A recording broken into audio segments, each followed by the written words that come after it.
Okay, so first, it is literally midday, and there is no sunlight. None.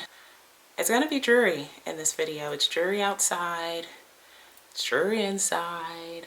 I've got my studio light, but I'm not like a YouTube guru, so I don't really know how else to make this better. But as long as you guys can see me fairly okay, we'll go ahead and get started.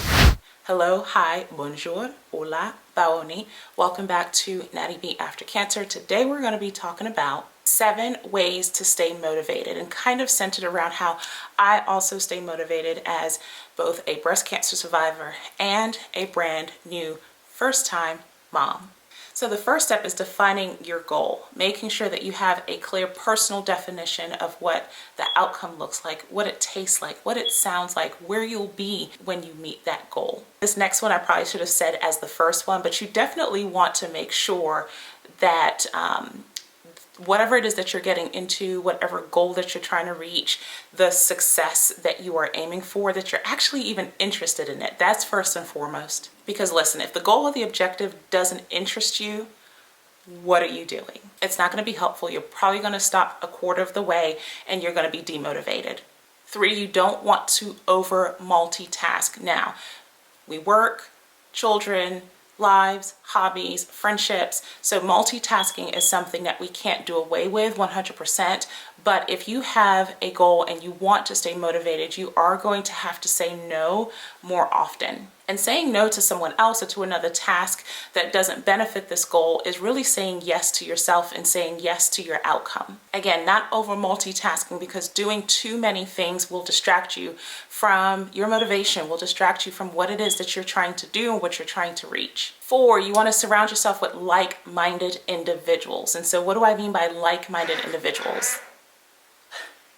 Well, basically, other people, men, women, peers, colleagues who have the same mindset of you as you, or similar, who have similar goals, who are kind of on a very similar path as you are. Those are the individuals that are going to help you tap into resources to meet your goal, to stay motivated.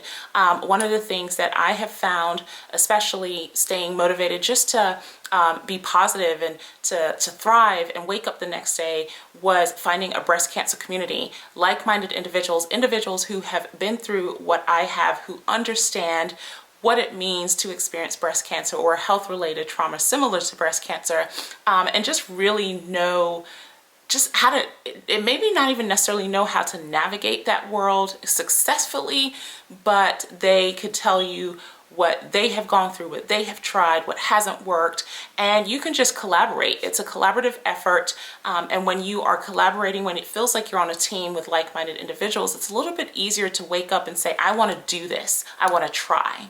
5, simple, minimizing distractions.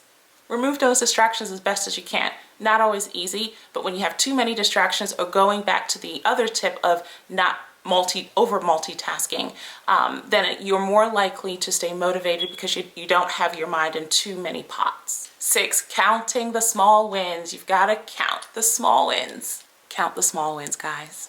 Counting the small wins is so important because it allows you to see your progress. When I wake up every day and I realize that my higher power has given me another opportunity to do what it is that I'm either passionate about, that I want to advocate about, that I am serious about, that I want to learn about, that is another win.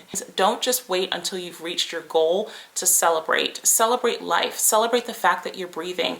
I try to celebrate the fact that I even took a breath, that my feet were planted on the floor when I first woke up in the morning. Celebrate those small wins. And then lastly, visualize happiness, visualize what your success looks like, visualize what your dream looks like, where you'll be. Are you on a waterfall? Be future oriented and give yourself a purpose.